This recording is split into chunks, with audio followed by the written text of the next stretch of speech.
Chapter 4. Blocking the False Expectation Tank. Win through integrity rather than exaggeration. Ours is an industry that has acquired a reputation for producing millionaires. As a result, people feel they've somehow failed if they aren't earning $100,000 a month during their first year. Even worse than this false expectation of premature wealth is the notion promulgated by a number of misguided distributors that success in MLM requires no significant effort and no major time investment. The truth is, this is a work industry. Those of us who have achieved high incomes have applied ourselves diligently to succeed, and we have stayed with it for a number of years. Equally wrong is the idea that you need not do anything except send people to a weekly hotel meeting and the leaders will do all the rest. In those meetings, some leaders have been known to indeed do it all, including signing up your prospects for themselves. This is a home-based industry where rewards are commensurate with effort. In this chapter, we will take a close look at what we call the false expectation tank, by exposing and carefully refuting many of the myths used to recruit unwitting distributors. We will replace them with the actual facts about your first-year efforts. An analogy. Imagine the following scenario. Basketball superstar Michael Jordan just happens to be sitting in a coffee shop in Chicago, where you and a friend have chosen to eat breakfast. You recognize him immediately, of course, but the last thing you want to do is pester him on a Sunday morning. The table next to him is vacant, so you sit at that one to be near him. As you are sitting down, you notice that Michael's two companions are both in wheelchairs. One of them is a paraplegic, and the other has a metal brace on his leg, probably indicative of multiple sclerosis or some other muscle disease. They are both in their late teens. You sit down with your back to Michael, but you're so close you can hear his dialogue. You don't mean to eavesdrop, but you can't help but overhear the conversation. "Jim, Danny, I know you both may not believe me, but many of us in the NBA earn over $30 million a year because we were willing to pay the price of hard work and countless hours of effort. I started practicing when I was your age, and I never stopped believing that one day I'd make the team. You owe it to yourselves to look at this." Michael, you notice out of the corner of your eye, hands one of the boys a piece of paper. The adolescent looks at it closely and exclaims, "My God, Mr. Jordan, that's more than my dad made over the past 10 years, and he's a doctor." "I know," responds Michael, "and that's just 1 month's income." "Jimmy, look at this," Danny says as he stretches just as far as he can across the table to hand him the check. Jimmy takes one look at the $2.8 million check and shakes his head in utter disbelief. He's never seen this kind of money and can hardly imagine it's possible to earn so much in 1 month. As they both continue to stare at the check, Michael then interjects, "And you know what, guys? You can do it too. Why get involved with some menial job when you can get into something with unlimited potential like playing for a pro basketball team?" You shake your head and glance back quickly to make sure your eyes have not played tricks on you. Nope, they're both in wheelchairs. He continues, "I'm not saying you won't have it tough. We all did. I was actually cut from my high school team, so I understand the pain of failure. But I didn't give up. I practiced and practiced until I could shoot from anywhere on the court and even rip the nets half the time." "I've seen you do some remarkable things, Mr. Jordan." "Yes, Danny, and you can too. I'm not discounting for a minute the difficulties and challenges you'll both face, but I want you to know that you can do anything that you set your mind to do. You really do have unlimited potential, and don't let the fact that you're both confined to wheelchairs keep you from trying. Make me proud. Work hard, give it everything, and one day you too can live the life you want to live, and I know you'll deserve whatever you earn." Of course, such a scenario could never occur because Michael Jordan knows good and well that those wheelchair-bound adolescents cannot reach the NBA. Impairments of some kind keep millions of people from having the opportunity to rise to the top of virtually every field of endeavor.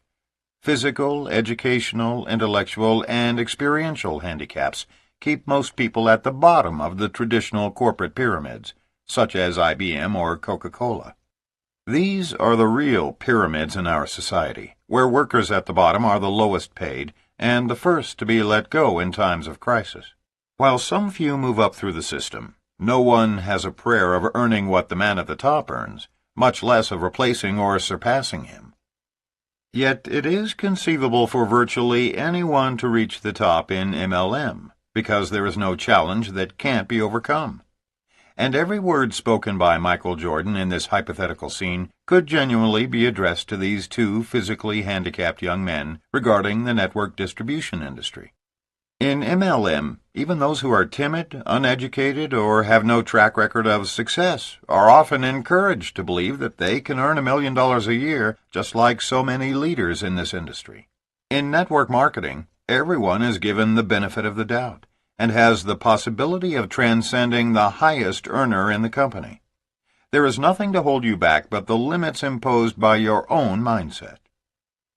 Having said that, we now want to distinguish between the potential of this business and the reality of what it takes to achieve success. While it's true that everybody, regardless of their handicaps, can achieve upside earnings potential in network marketing, we are concerned about leaders who imply that great success in this business is easy. Sometimes, after years of hard effort, all resulting in failure, some people who truly are not cut out for this business continue to be misled that they can still reach the top. There is a place in our industry for everyone, but each will experience success in his or her own way and time, and the level of success can vary immensely. And success need not only be measured in dollars. Some will develop solid, lifelong friendships, and that alone makes it worthwhile. Some introverts will come out of their shells and feel they have gained immeasurably by what this industry has done for them. Others will earn a few $100s a month and be thankful that they have something of value to do, and a little spending money besides. Some impoverished ministers will earn $15,000 as early as their 4th month.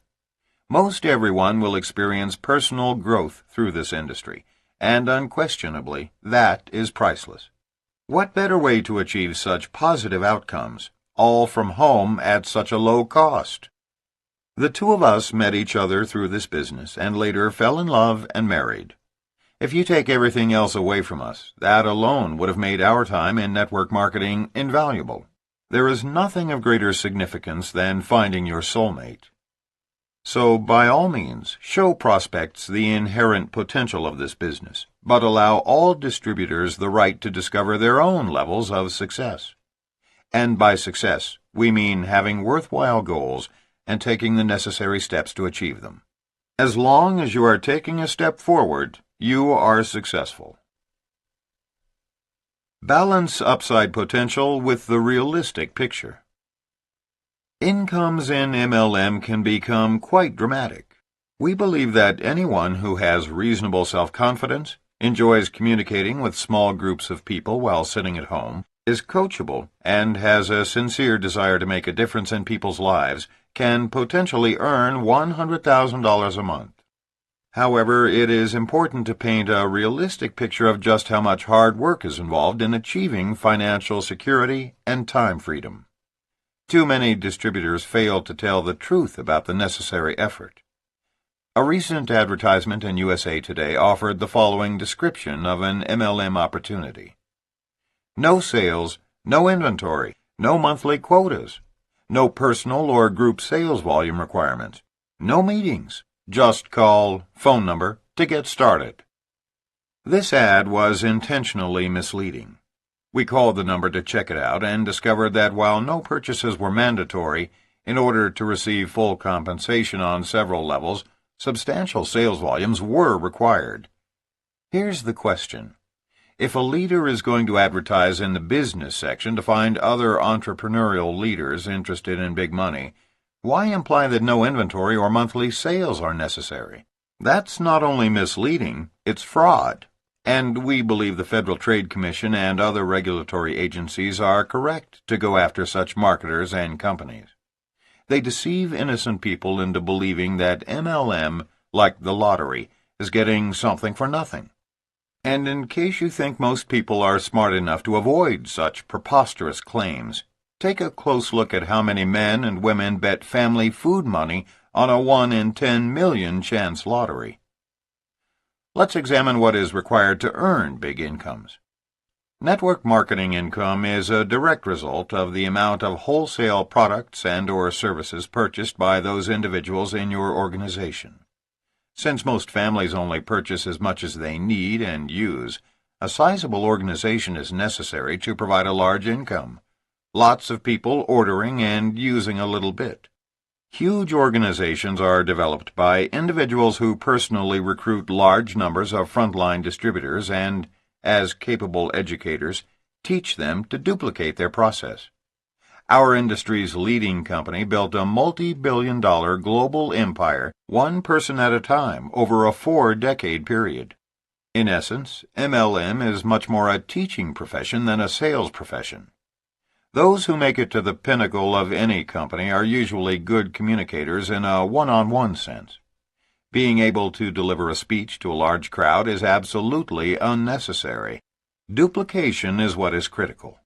It doesn't matter how tremendous we are as individuals, but rather how great we are at teaching others to duplicate our system, as you've already read in many of our stories. But we don't want to create false expectations by waving the oversized checks in front of people without also discussing what it honestly takes to earn them. Understating the hard work and perseverance to achieve great success is the most often utilized strategy by those who create false expectations. Most people will quickly see through the false promises in a very short time and then quit. We are irrevocably convinced that the extremely high attrition rate among first-year distributors stems directly from being bashed by the false expectation tank. In this chapter, we'll take time to address many aspects of this problem, including the one that catches so many newcomers to our industry completely unaware, an unrealistic assessment of how much work is required to earn the huge incomes. Misguided belief that this business requires no effort. Consider a hypothetical situation. Steve goes to his first network marketing presentation and is immediately struck by the exponential growth potential. For the very first time in his life, he realizes the possibility of unlimited income. But here is his problem. Even though Steve knows literally hundreds of excellent prospects, he is currently earning $100,000 a year in a management position with a software firm and is spending as much as he makes. So the thought of quitting before he has replaced his income is simply irrational. During the question and answer period of the presentation, Steve asks if he can stay behind and visit with the presenters, Bill and Angela. Of course, they agree to speak with him privately. After everyone is gone, Steve explains his money situation to the successful couple. Instead of telling Steve the truth, namely that he is going to have to work very hard for a year full-time, or perhaps for 2 or 3 years part-time, in order to replace his income, they create false expectations. Bill says, "No problem, Steve. You've got a Rolodex full of high-caliber prospects, and Angela and I can work those people for you and then stack them on your front line."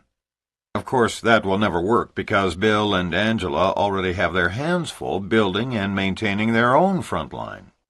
They might try, but experience has taught us that no one can do this business for anyone else. And we all know that friends respond best to hearing about a business opportunity from friends first. Then a successful sponsor or upline can reinforce what the curious prospect has learned from his friend. The power of networking is at its highest peak when it is friend telling friend. But Steve cannot possibly know all of that at this stage, having just been introduced to the industry. So, to him, it sounds good. Based on what Bill has told him, he signs up, makes a list of his top 200 prospects, and turns it over to his sponsor. The false expectation tank hits Steve hard and fast. It doesn't take very long for him to realize that he is not going to get something for nothing in this business. Even if Bill makes good on his promise and signs up a few quality distributors on Steve's front line, Steve will still have to roll up his sleeves and work extremely hard, or the people beneath him could roll past his pay levels. But what ordinarily happens is that Bill can't convince Steve's friends to do something when Steve is not actually approaching them himself. Here's the point. Rarely, if ever, has a person in network marketing had the time and energy to recruit, build, and train more than one large frontline. We have not met anyone who has done so. Typically, after half a year of little or no activity, Steve quits. But he doesn't really go away. From that day forward, whenever network marketing is mentioned in his presence, Steve remarks, "Yeah, MLM is such a scam. I gave it my best shot for half a year and had a sponsor who was supposedly making big money, but I never saw a penny." There are thousands of Steves out there bad-mouthing our industry because of unrealistic claims that lead to overblown expectations. And unfortunately, there are numerous Bills and Angelas who have been taught to be sifters instead of relationship builders. Their underlying motivation is to simply blast through Steve's Rolodex, hoping to find one winner, instead of helping Steve build a business based on his close relationships with friends. So, what should have been done? Well, Bill and Angela should have been honest about Steve's chances. Not only would Steve have respected them more, but he would have fully understood how much effort it would take to make the business work for him. Here's how it should have been handled. Bill sits down with Steve and looks him squarely in the eye. "You know, Steve, I can appreciate your dilemma. I know you still need an income while you grow your business. But if your corporation was to decide to enhance their profit structure by downsizing and you were targeted, they wouldn't even consider keeping you on salary until you found a replacement income. You'd be gone overnight with some severance package designed to placate you but not meet long-term needs. The truth is, in our business, it's only those of us who treat it like a profession who get to the big money. Give it all of your energy and you'll naturally get there sooner. Undertake it part-time and stay with it steadily and you'll get there eventually. But there is no way for you to earn big money by exerting only minimal effort. That is, by simply turning all your prospects over to your sponsor." Steve listens but still doesn't fully understand. He responds, "Well, how do guys like me do this business? How does anyone ever get to the kind of money I've been hearing about?" Steve, it's true that many leaders in our industry earn over $50,000 a month, and most could afford to retire on that income in half a decade. Compared to retirement on a little pension after 40 years in your profession, our offer is very attractive. But I'd be doing you a disservice if I didn't tell you the truth. And the truth is, to hit those numbers, you would have to tighten your belt and do this business full-time. The other option is to work very aggressively part-time until you've replaced your income, and then go full-time. If you decide to do it either way, great. Angela and I will work with you side by side until you reach your goals. Otherwise, let's just sign you up so your family can use our products and services at wholesale prices, and I'll touch base with you again in 6 months to see if your circumstances have changed." Can you guess what Steve will do? He's going to go home and give this business serious consideration. He has no illusions about how hard he's going to have to work, and, frankly, he respects Bill immensely for his honesty. Bill shot him straight, thereby preventing Steve from being a target of the false expectation tank altogether. He's going to carefully think it through. 1. Either his future is brighter in network marketing and he's willing to make the gutsy move to live off his savings for 6 months and give this business his full-time effort. 2.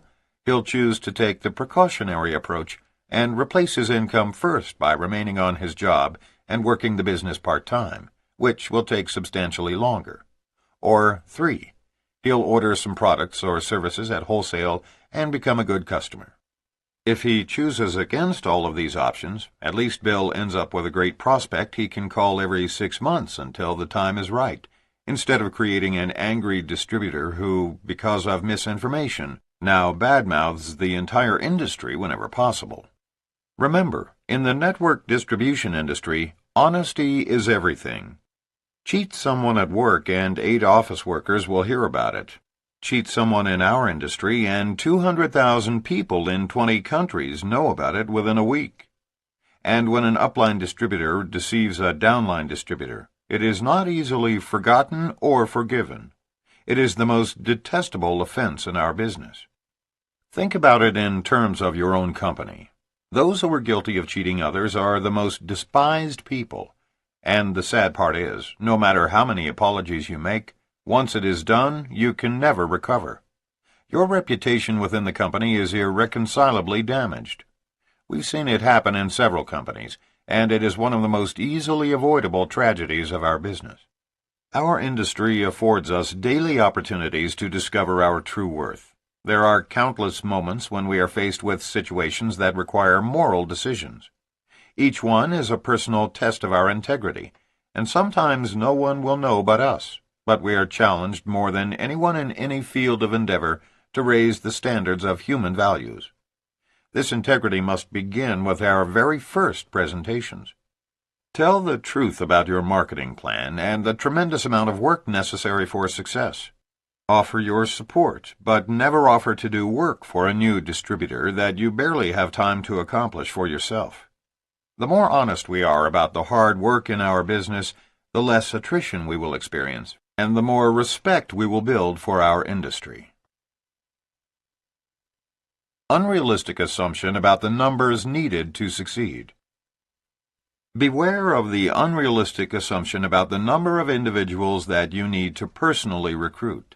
Some companies have joined with field distributors in an effort to further the myth that you need not be particularly prolific in sponsoring people in order to prosper. Bunk. While there are exceptions, most successful leaders have had to sign up large numbers on their front line. Most of the truly big-time income earners in the field of network distribution have, over time, personally sponsored at least 100 frontline distributors, and many have sponsored even more.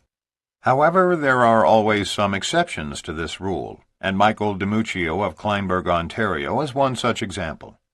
After struggling for 13 months in one MLM company, Michael found another that had remarkable products with which he could readily identify. This is how he describes his experience after joining the new company. During the initial launch phase, I prospected about 100 people and recruited 26 frontline. By placing so much emphasis on the relationship between myself and those 26 recruits, 5 became long-term business partners. Not everyone who signed was as committed as I was, or, obviously, they would still be with me. Yet their contribution in the beginning added synergy, excitement, and volume that helped produce my personal success story. $126,000 group volume in the opening month that generated about $15,000 in personal income. This success added fuel to the fire, and the momentum continued over the next 3 months. I didn't recruit for almost a year after this. Instead, I put into place an infrastructure for communications and recruiting, and developed a model that could be duplicated for presenting and training. I went back to work by launching Mexico, where I recruited 5 new legs and produced around $150,000 in the opening month's sales, almost entirely from a cold market. 6 months later, my average income had grown to $20,000 per month. By this point in time, I had recruited perhaps a total of 30 to 35 frontline distributors. I then set my sights on the Quebec market, prospected about 45 people, and recruited 5 new legs, 2 of which have reached a monthly income of about $12,000. I then had the good fortune to be referred to a tremendous businessman from Manitoba. Launching his business yielded the highest return yet. Dealing only in a warm market, he recruited 12 of his 13 prospects, 4 of which exploded in the first month, followed by 2 more in the next 60 days. His launch generated a record $219,000 in group volume and netted him $17,900 in personal income. As a result, my income rose to an average $40,000 per month. Success breeds success. Now, with relatively little effort, I've sponsored and recruited 12 new legs over the last 18 months, with 4 of them averaging $2,000 to $8,000 monthly. At the same time, I helped my leaders expand and took my monthly income up to $100,000. Today, at 33 years of age, after nearly 6 years in the business, I've personally sponsored 60 frontline recruits, 6 of which average a monthly income between $8,000 and $45,000, 3 take in approximately $2,000 to $4,000 per month, and a few more are just getting started. Many people deserve the real recognition for my success, but suffice to say that I've enjoyed an extraordinary career in an incredible profession. Michael was acknowledged as Distributor of the Year by his company for these outstanding achievements. We are currently developing strategies to make stories like this become the wave of the future in network marketing. As these kind of ratios become more attainable in our industry, we will see a flood of new associates joining our ranks over the next decade. Those new to network marketing should have a simple understanding of the four most popular types of compensation plans: the breakaway, the unilevel, the matrix, and the binary. There are other hybrid plans that are a combination of these, but in general these four are the most widespread. Admittedly, the following explanations are a bit oversimplified, but understanding them in depth is not necessary for a first-year distributor. Having a basic grasp of these compensation plans is all you'll need for now. The oldest and most traditional is the breakaway plan. It allows distributors to recruit and be paid on an unlimited number of frontline associates. When leaders emerge by meeting the basic requirements set forth by the company, they break away from their upline executives, thereby forming their own organizations. In a breakaway plan, leaders receive a commission on unlimited levels generated by everyone within their own circle volume, and, based upon the number of breakaway leaders on their front line, they are paid a commission on a designated number of levels of their breakaway groups. Even though a larger percentage is generally paid on the circle volume, the real money is made in the massive numbers generated in the breakaway groups. Since the emphasis in a breakaway plan is placed on numbers of distributors on your front line, it is difficult to mislead new associates about the fact that it takes lots of sign-ups to receive the full benefit of the compensation plan. The unilevel plan essentially pays commissions on a specified number of levels, as opposed to generations that can run to depths of 20 or more, as designated by the company. It is comparable to the compensation paid on the circle volume only of the breakaway plan, except that it limits the number of levels. A unilevel formula, of course, has no breakaway system, but it is similar in that the only way to make money is to sponsor significant numbers on your front line, thus increasing the chances for greater exponential growth. In the breakaway and unilevel plans, each level beneath you grows larger than the levels above. Your sixth level, for example, should ultimately be larger than the 5 levels above it combined. So the larger your front line, the larger your sixth level will ultimately become. Because the unilevel is not as lucrative as other bonus programs, it is more often used in combination with another plan. Again, it is difficult to mislead anyone about the numbers necessary to succeed with the unilevel plan. The matrix plan is inherently limiting as a compensation plan by its very definition. Let's consider the 3x7 matrix as an example. You are on top and have 3 on your front line. Your second level is 9, third is 27, fourth is 81, fifth is 243, sixth is 729, and seventh is 2,187. Your entire organization, if it filled up, would compensate you for a total of 3,279 people. Many leaders have 10 to 100 times that many people in their organizations. It's literally a case of converting an unlimited opportunity into a limited income position.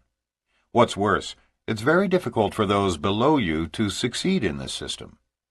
Let's pretend that everyone on your 7th level has a sincere desire to succeed in filling up each of their matrix organizations. That would require a company of over 2 million distributors.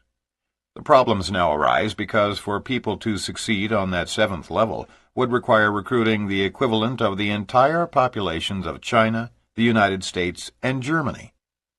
Disregarding the reality of the matrix plan, the sales pitch still is, all you have to do is sponsor 3, only 3. The company literature and the entire sales force then promotes the idea that you can be successful in their venture if you only personally sponsor 3 others. And that's precisely all that most people end up doing, if that. But what we want you to understand is this. Nobody in any company at any time in our industry's history has succeeded in earning the truly big checks after personally sponsoring only 3 or 4 people. That is false expectation ad absurdum. If you are working a matrix plan, be prepared to personally recruit enough associates to fill up your first 4 or 5 levels. Do that, and you'll likely prosper. A matrix plan will only work if you do. The binary plan is the most recent hybrid in the chain of new compensation plans. If you like the matrix, you'll love the original binary. The premise here is that all you need to do is sponsor 2 frontline individuals, who are called your profit centers. Once you've got your 2, teach them both to duplicate what you've done, and so on until, poof, you're rich. Not in most cases. It may be perfected in the future, but as of the time of this writing, many of the binary plans we've reviewed require distributors to balance the sales volumes of both sides of their organization. And if left on their own, each side tends to grow at radically different paces. Since balanced volumes just don't happen by themselves, distributors need to focus constantly on adding enough quality people to either or both sides in order to keep volumes in balance. Otherwise, distributors are paid only on the lower of the 2 sides of their binary-shaped organization. We can already hear the shrieks and screams of matrix and binary companies who don't read this chapter carefully, so please be clear on what we are saying before you react. We've met people who are dramatically successful in every kind of compensation plan in existence, and we do not advocate one above the others. Whether in a breakaway, a unilevel, a matrix, or a binary compensation plan, you must personally recruit or play a long-term personal role in the recruitment of a significant number of distributors to be successful. We have heard popular authors and top leaders suggest otherwise. Don't be fooled into believing that you need only sponsor 2 or 3 frontline networkers to find your way to unlimited wealth. No matter which compensation plan you choose, success requires lots of hard work.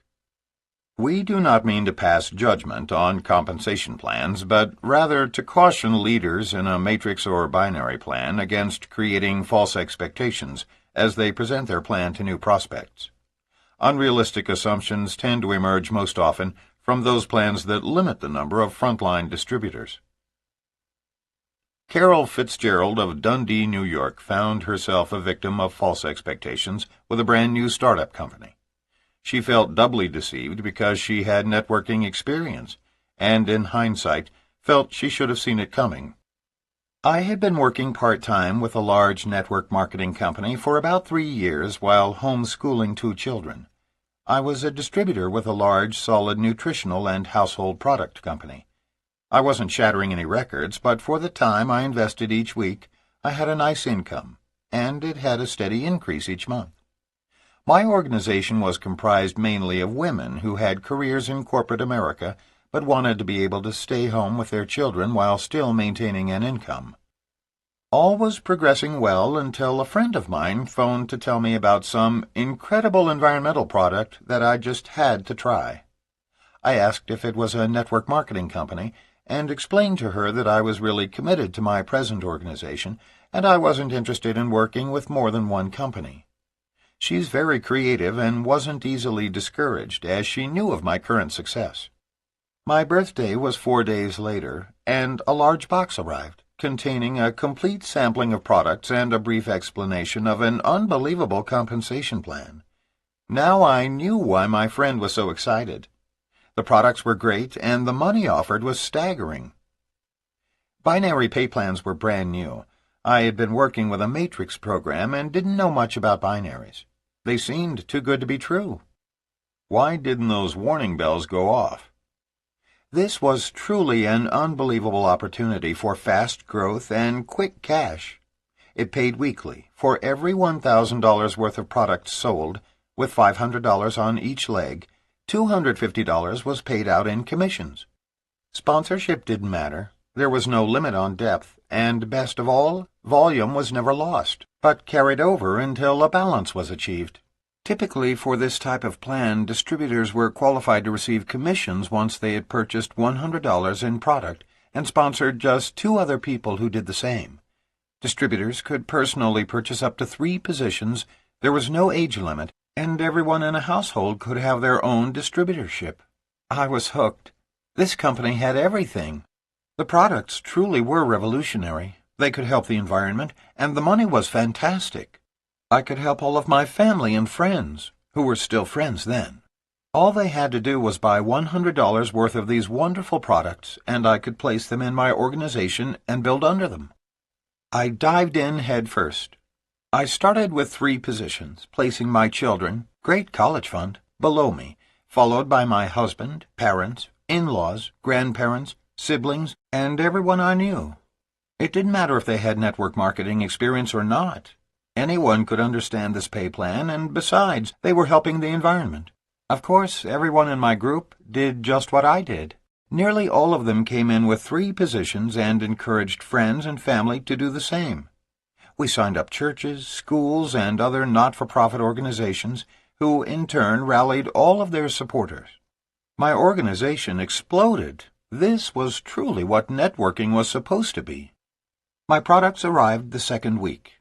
We didn't have distributor kits or training manuals yet, so I wrote materials for my group to use. The company liked my tools, so they used them corporately.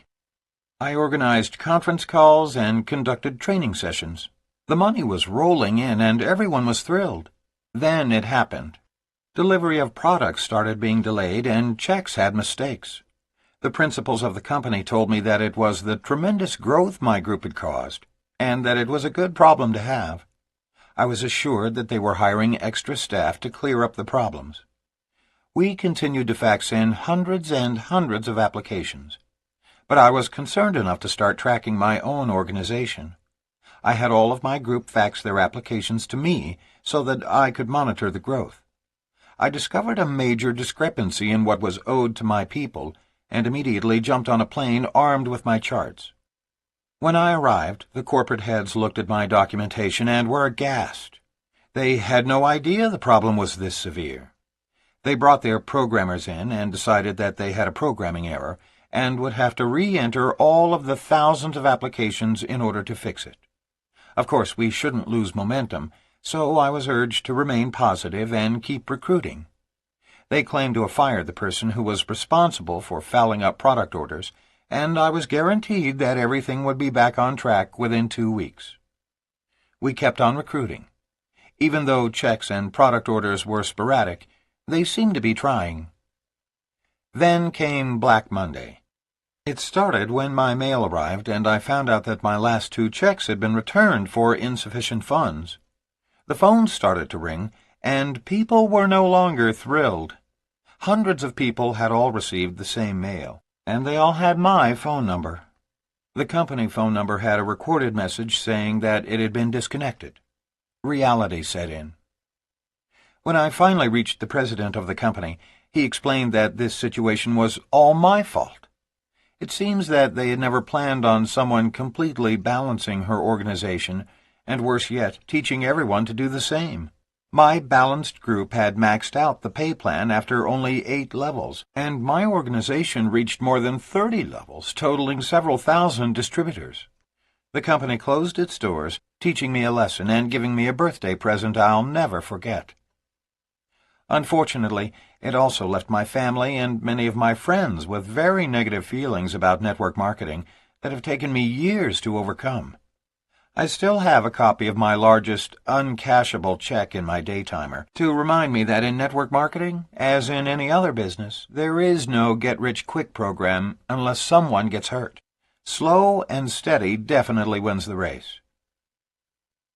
Fortunately, Carol was able to pick up the pieces and is now working with an experienced team toward the launch of a network marketing company that she hopes will be a reflection of what our industry is meant to be.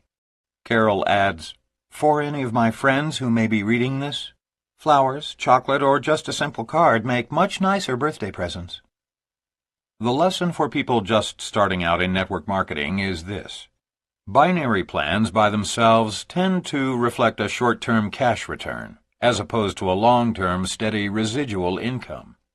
If you are considering joining a company that is so new it has no track record, At the very least, make certain the principals in the company do have a track, a good one. It is very, very risky to join a company that has not been in existence at least a couple of years. If you feel compelled to join and don't have first-hand knowledge of the integrity of those starting up the company, do your due diligence. Check them out, call their references, and if their compensation plan is untested and sounds too good to be true, it probably is.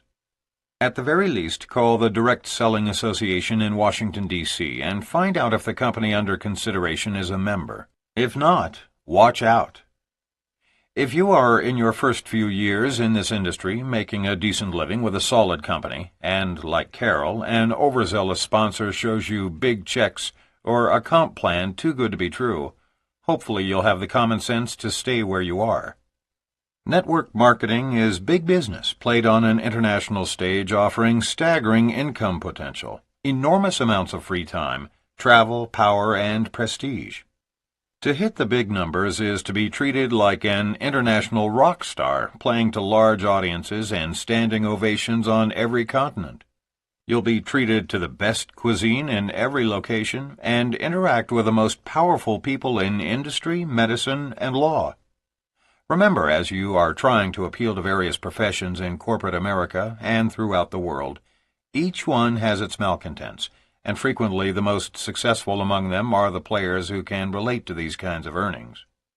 As you move from your warm market into your cold market prospects, you need to understand that this is a numbers game and not be intimidated by it. MLM is the great equalizer in which former blue-collar workers are allowed to compete with, or even bypass, doctors and corporate leaders. Perhaps from the standpoint of workloads and maybe with respect to the number of people you actually have to sponsor, you are falsely induced into MLM, but no one can truly tell you about the joy of earning 5- or 6-figure monthly incomes until you yourself experience it. So don't whine, get to work. What's it going to be, 4 years or 40? Inaccurate perception about the time needed to succeed. The next problem area, time investment, is certainly worth mentioning because it so often misleads prospective distributors about one of the most important aspects of the business. While we've seen many of our associates reach 5-figure monthly incomes in only a few months, ourselves included, not many do. We believe new marketers should set realistic objectives ranging from 1, 2, and 3-year to 5- and 10-year goals. Then track upline until you find a person in your company who is earning the amount you wish to earn by your 10th year. Ask that person to help you set realistic goals based on the amount of time and effort they were expending at each of these monthly and yearly mileposts.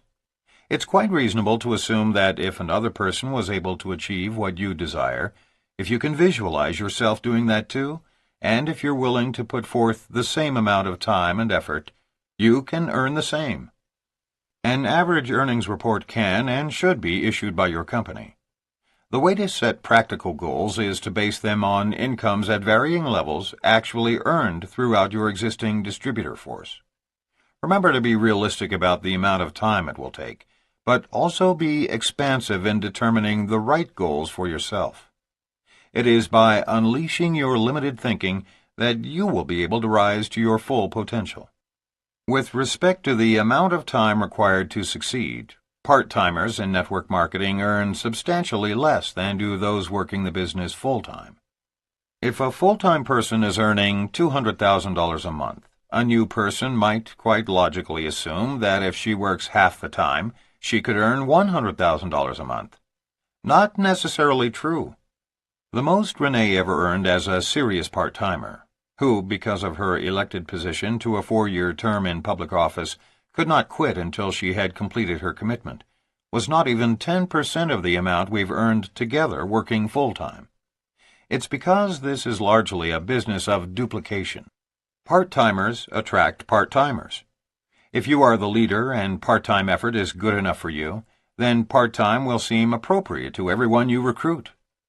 On the other hand, if you are working very aggressively, treating this like big business, so too will more members of your downline. Ask yourself a simple question. When was the last time you met a person who became a millionaire in his spare time? Prosperity is a full-time venture. Our book, Power Multi-Level Marketing, is dedicated to teaching how to build a large, dynamic multi-level marketing organization and the inevitable differences between working part-time and full-time. We have researched numerous companies with respect to average part-time and full-time incomes. You simply cannot accomplish full-time goals on part-time effort. Obviously, those who give this business their all should arrive at their goals more expediently. If this is an option for you, and if you have 6 months of staying power on the money you have in savings, then we highly encourage you to carefully select your company and give it everything you've got. There has never been a more lucrative time to get involved with this industry, nor has there been better public receptivity to the concept of networking as a viable business. If you believe in yourself, the organization you've joined, your company, and the industry, then simply tell the world of your discovery. That's what Mark did, sometimes putting in 60 to 70-hour weeks on fire with enthusiasm, and within 3.5 years, his efforts earned him his first $100,000 monthly check. If responsibilities, financial constraints, doubts, or just good common sense hold you back from beginning this business on a full-time basis, then Rene may be someone for you to emulate. Although only part-time, while serving full-time on the Board of County Commissioners in Reno, Nevada, she treated her network marketing business like a real business. As she explains, I stayed with a constant regimen, prospecting 12 to 15 people every single day, holding a presentation in my home for at least 15 prospects a week, gathered in 2 to 3 separate meetings, all of which resulted in my sponsoring a minimum of 5 people a month. With extra time invested on the weekends, the number of people I sponsored could sometimes run as high as 10. By never letting up, even though I had a busy professional schedule, I reached a $100,000 annual income after 1.5 years in the business. Consistency is critical, whether you are approaching 5 or 30 prospects a day. There is nothing wrong with telling people the possibilities in this industry. The true stories are intrinsically strong in themselves. There is no need to exaggerate, but everyone needs to know the amount of productive time and focused effort we invested to accomplish these goals. We weren't attending someone else's meetings. We were conducting our own. We weren't managing our downlines. We were supporting our frontline associates by helping them close their prospects, and thus building organizations that duplicated our efforts. Faulty premise that upline will do it all for you. Many new distributors are recruited by being told they need not work hard. All they have to do, they are assured, is send their prospects to an upline's hotel meeting, and their sponsor or upline will do the presentations and close everyone for them. But let's get back to the basics. The definition of networking is friends telling friends. But you must be involved, talking with your friends, sharing your excitement about this business. Networking is absolutely no different than telling friends about a good movie or a new restaurant you've discovered. You don't have to be an expert. You don't know who directed the movie or where they went on location to film it. You don't know who choreographed it or who wrote the musical score. You may not even remember most of the actors in the movie. All you know is that you loved it. It made you laugh or cry or just feel good. So you tell people. No one expects you to know everything about it. Based on your word, they will probably go see the movie the next time they are in the mood, just because you recommended it. Hearing about it friend to friend is the essence of what makes network marketing an effective method of distribution. But what would you think if a close friend called you and said, "Hi, it's me. I've got a lady on the line who introduced me to a new movie last week. We went and saw the movie and liked it so much that we've both called you. I'd like you to speak with her. She's on the line to answer any questions you might have about the movie because she's seen it more times than I have." Get the picture? There is a place for upline support. It comes after they have seen the movie, that is, after they have seen the presentation, when bringing in an authority to help get them involved makes sense. Whether you introduce your prospect through an audiovisual business briefing or an in-home presentation, use your upline to add credibility after the initial exposure. You don't have to be an authority on MLM or your company or your products to make the initial introduction.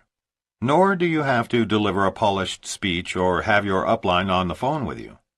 Our experience has been that a little less refinement goes a long way in this business. As you share your enthusiasm about what you've learned, particularly at the presentation, you want people to walk away thinking, "I can do that too," not, "Wow, what a brilliant presenter she was." Stephen Friedberg of Parkland, Florida, learned this lesson by being thrown directly into the fire for his first meeting. Believing that his sponsor was going to do his first meeting for him, Stephen invited several of his friends and encouraged them to bring a friend. 5 minutes before the meeting, with 19 people gathered in his living room, Stephen found out that his sponsor couldn't make it. At that point, I came close to having a massive heart attack. I was so scared. I was sweating so much that my glasses fell off my face. I was shaking so hard that, for the life of me, I couldn't draw a straight line on the board. The meeting that was supposed to last an hour took only 19 minutes because I had told them everything I knew. To make matters worse, someone I had already sponsored filled the empty minutes by taking over the floor, shouting to everyone, "You can do it," while striding from one end of the room to the other.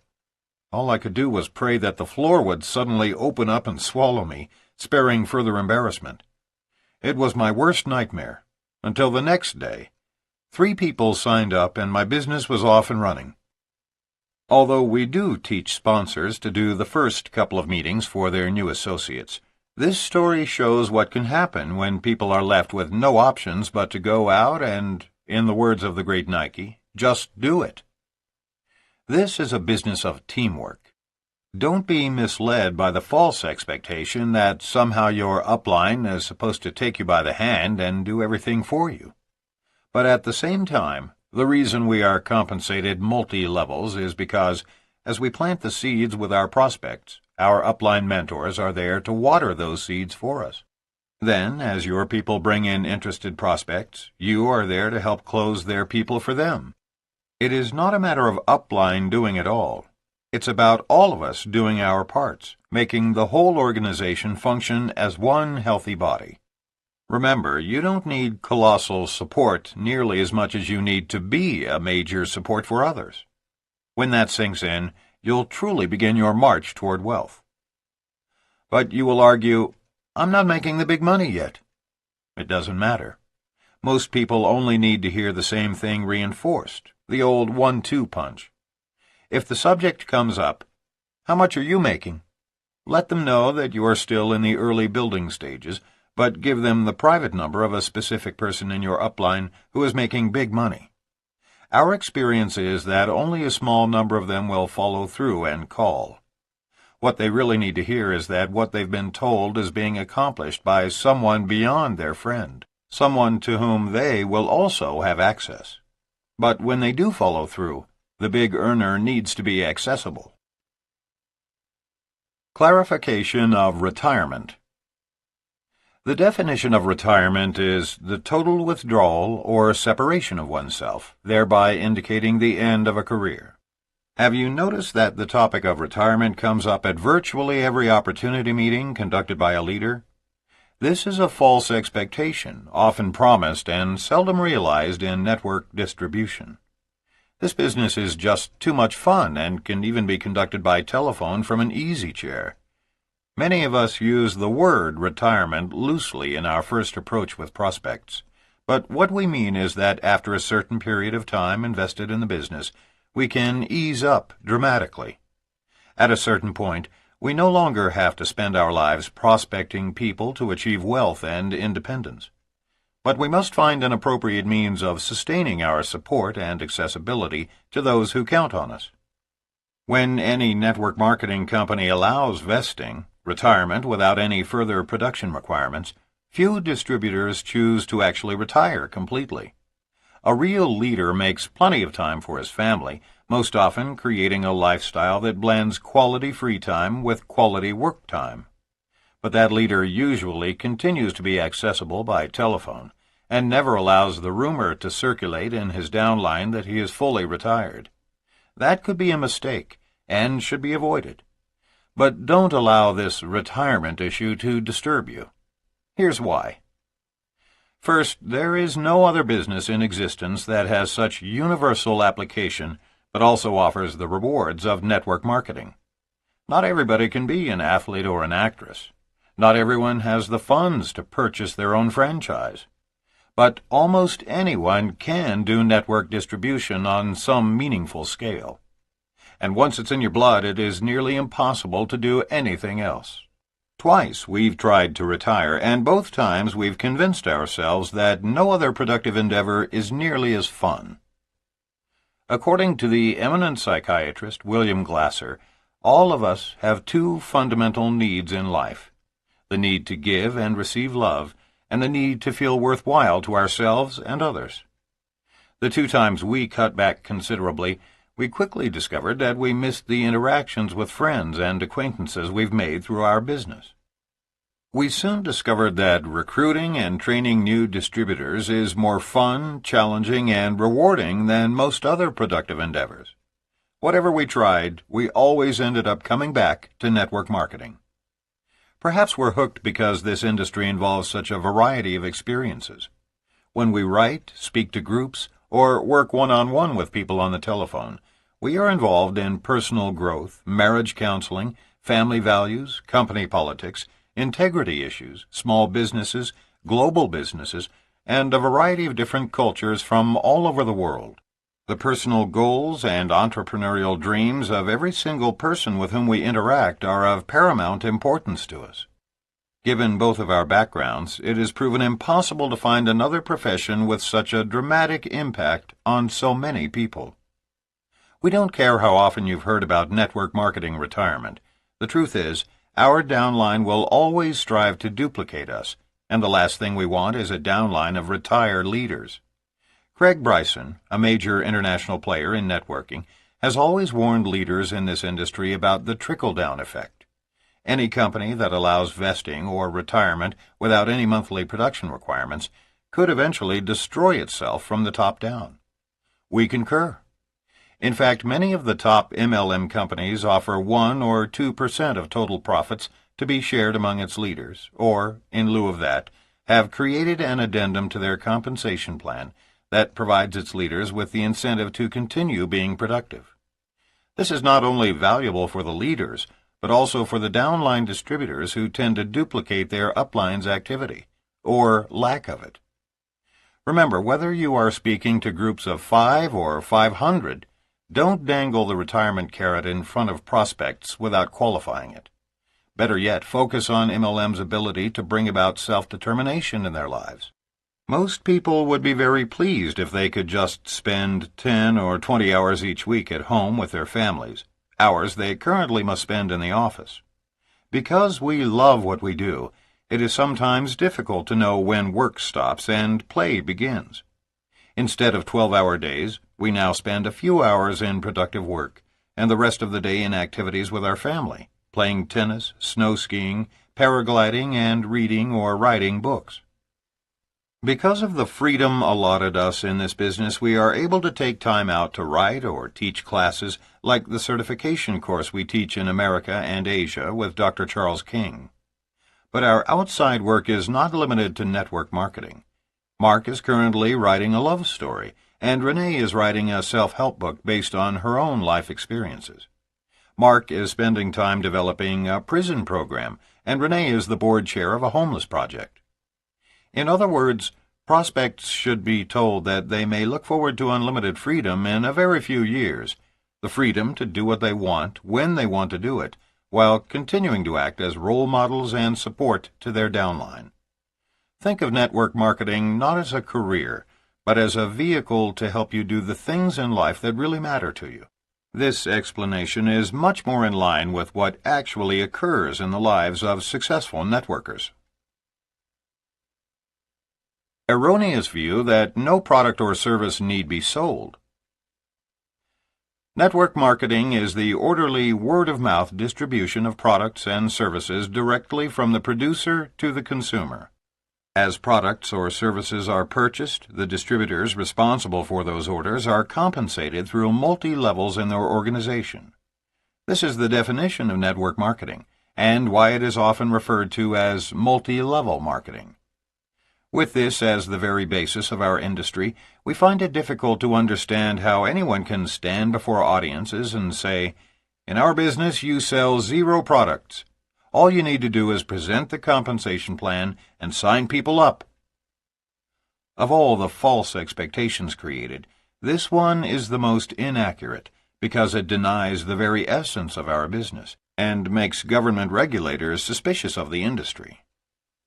We understand why some well-intentioned leaders say this, but it doesn't make it any less hurtful to our industry.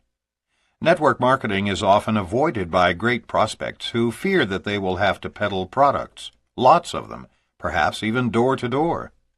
Some men and women worry that they will actually become door-to-door cosmetic salespeople. To offset that erroneous notion, many aggressive leaders will suggest that new prospects need not sell anything. The truth is this: network marketing is about a lot of people using and sharing a little bit of product. For the system to work, each of us must do our part. Our home should be filled with our products and services. To novices we teach a battle cry: just get 10. After personally using the products or services, we insist that our new frontline distributors begin by finding 10 customers among their immediate family and close circle of friends. That's all, just 10. Everyone should be responsible for finding 10 legitimate retail customers before building a sizable network organization. It doesn't take months to do this. It can be dealt with in a matter of days, but it must be done before they are ready to begin the more dramatic and lucrative part of the business, recruiting others who will do the same. Simple math makes it easy to understand the importance of each person creating product movement. If you sign up without ordering or sharing the products with others, you have created 0 volume.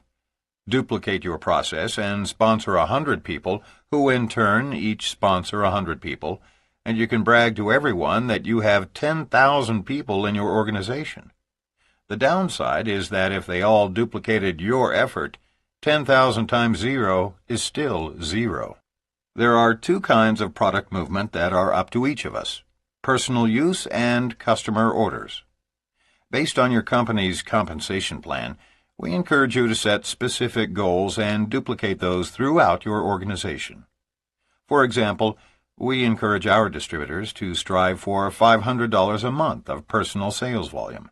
That includes the personal use of the distributor's immediate family and customer orders from the rest of their family and friends. For those men and women who are completely business-oriented and simply can't envision conducting product demonstrations and clinics, here is what we suggest. Once you have begun using the products and or services yourself and have found your 10 customers, put all of your energy into prospecting for business builders. As you sit down with small groups of prospects to show them the business presentation, you will inevitably have people who don't sign up to become business builders. However, they may be interested in the products or services your company offers. Without having gone out of your way or exerted extra energy, you simply service those people as retail consumers. Others will sign up, interested only in getting the products at wholesale. Instead of joining Sam's Club or Costco and paying an annual membership fee, busy consumers are learning that through our industry, their products and services can be delivered to them directly. Teach your people who are resistant to product sales how easy it is to create customers out of those prospects who come to the recruiting meetings but decide not to participate in the business. This method appeals to executives and other business people who are intimidated by the fear that they will lose their identity as professionals and be looked upon by their peers as product peddlers or door-to-door salespeople. That's the honest way to address this problem, instead of creating the false expectation that no products or services need be purchased in our business. Mistaken belief that success can be achieved exclusively through retail sales. Steve and Jeanette Back from Portland, Oregon joined the world of network marketing with no prior business experience. Both were scholar athletes. Steve played professional football with the Detroit Lions for 5 years, and Jeanette still teaches peak performance aerobics. As they explain, the attraction for us was big money and free time. We embraced the product line wholeheartedly, but made the fatal mistake in the beginning of not seeking out upline mentors who had previous success in the business. We built a retail base of more than 100 customers and looked at our check after 1 year in the business and said, "There's got to be a better way." There was. Our new focus was on duplication, keeping it simple, and constantly adding new recruits to the pipeline. Once we instilled these principles into our personal business, it was easy to teach others. When you stay busy looking for people who are at the right place and time in their lives, you don't worry about the ones who say no. Today, our life works. We've replaced our NFL income and, more importantly, our time is our own. So many people come into this business hearing about the upside potential and believing that all they have to do is sell some products to get to the big money. Not true. Ours is a business of each of us doing our little part of moving products or services. As with Steve and Jeanette, the money comes once you successfully recruit a large downline and duplicate that process. The average person will not be responsive to hype. People today are much more sophisticated than they were 2 or 3 decades ago. We've all been bombarded with millions of slick Madison Avenue advertising campaigns before we reach adolescence.